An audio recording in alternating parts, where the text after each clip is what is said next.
The horror genre is so vast, it's hard to keep track of the countless people who populate its shady corner of the cinema world. From a renowned special effects icon to one of the original survivors of the Texas Chainsaw Massacre, here are some horror legends whose deaths deserved more attention. Prolific producer Charles W. Freese was responsible for many horror gems from the 70s and 80s that are finally finding new fans thanks to streaming. During a 25-year span through the latter half of the 20th century, Freese, who was also known as the godfather of the TV movie, was constantly churning out quick-fire films and juicy after-school specials for the small screen. He shaped productions that would become cult television hits, including a pre-Euphoria 1973 teen drama adaptation of Go Ask Alice, and hazing horror The Initiation of Sarah, which hits like Carrie with its telekinetic teen outcast. All told, he produced or supervised more than 275 hours of telefilms, miniseries, and series before his death in April of 2021 at the age of 92. On the big screen, Freese was behind everything from the 1982 gem Cat People to the 1995 sci-fi horror Screamers. Those looking for an introduction need look no further than the pre-Creepshow 1970s Amicus anthologies, Tales from the Crypt and The Vault of Horror. Picture a killer Santa dishing out comeuppance to a gold-digging housewife, or a magic rope getting revenge on behalf of its owner, and that's what kind of ride you're in for with just one of Freese's enchanting contributions to the genre. Ho, ho, ho, kitties! Special effects makeup artist Cleve "Monster Man" Hall was both a staple in FX and a northern star in goth subculture. On any given day in LA, you might catch him cruising around in his cherished 1961 Cadillac S&S Victoria hearse, inspired by his lifelong love of Hal Ashby's 1971 cult classic, Harold and Maude. Born on June 22, 1959, Hall developed an intense interest in the horror genre, leading to an extensive career in practical effects work.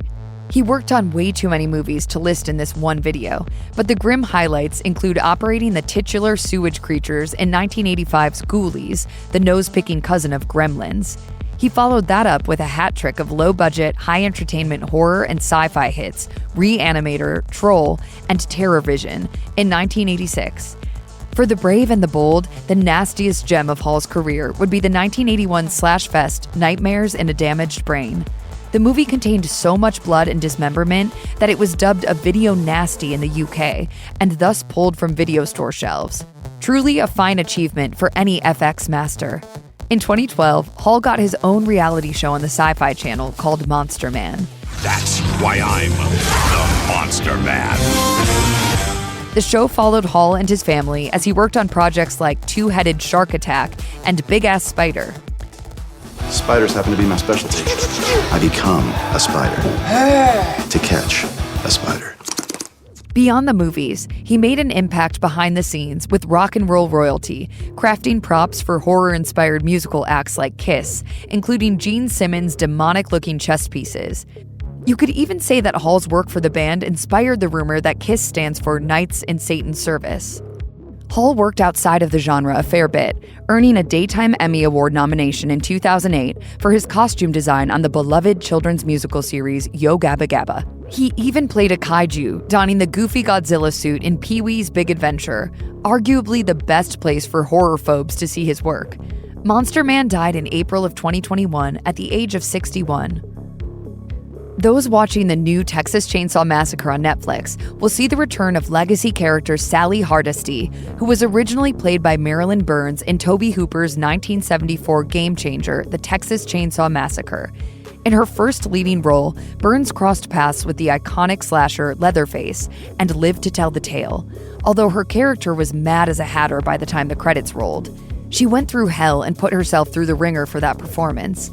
In the documentary, The Texas Chainsaw Massacre, A Family Portrait, she reportedly requested to really be hit during her torture sequences, and even cut her hand on a prop knife. Marilyn Burns' Sally Hardesty joins Jamie Lee Curtis's Laurie Strode from the Halloween movies and Olivia Hussey's Jess Bradford from Black Christmas as one of the original final girls, and will always have a high place in the slasher pantheon. Marilyn Burns' death in 2014 prevented her from reprising the role of Sally in David Blue Garcia's new Chainsaw movie, and so Olwen Fouéré was cast in her stead. While it's wonderful to see Mother Marlene from Mandy go blow for blow with the Sawyer family, it's fair to note that Burns brought a doe-eyed energy to her performance in the original film that can never truly be recreated. For an underseen Burns performance, check out Tobe Hooper's 1977 low-budget gem Eaten Alive, which was loosely based on serial killer Joe Ball. Come on out of there. Come look at what old Judd Dunn brought you. Burns plays a bright mom with a bad wig named Faye, whose family falls victim to another backwoods butcher played by a different genre giant, Neville Brand.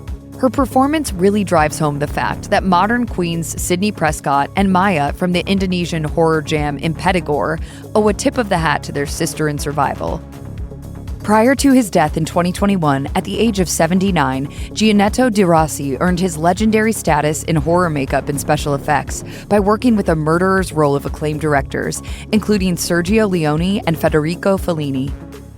On the horror side, the Roman artist first began with director Lucio Fulci, who was impressed with De Rossi's work on Joe D'Amato's erotic film Emmanuel in America, which dove into the world of snuff films. De Rossi's next project was Fulci's gruesome ode to the undead, Zombie 2, featuring incredible practical effects like eye gouging, throat chomping, and an epic underwater fight between a zombie and a shark. De Rossi later worked on 2 films in Fulci's Gates of Hell trilogy. The first was The Beyond, and the next was the jugular-stabbing, eye-piercing gore fest, The House by the Cemetery. Later projects include David Lynch's Dune in '84, Peter McDonald's Rambo 3, and he even designed the Dagoth monster getup for Andre the Giant in Conan the Destroyer. A great entry point for new fans would be Alexander Aja's 2003 new French extremity picture, High Tension, in which De Rossi created some of the best SFX of his career.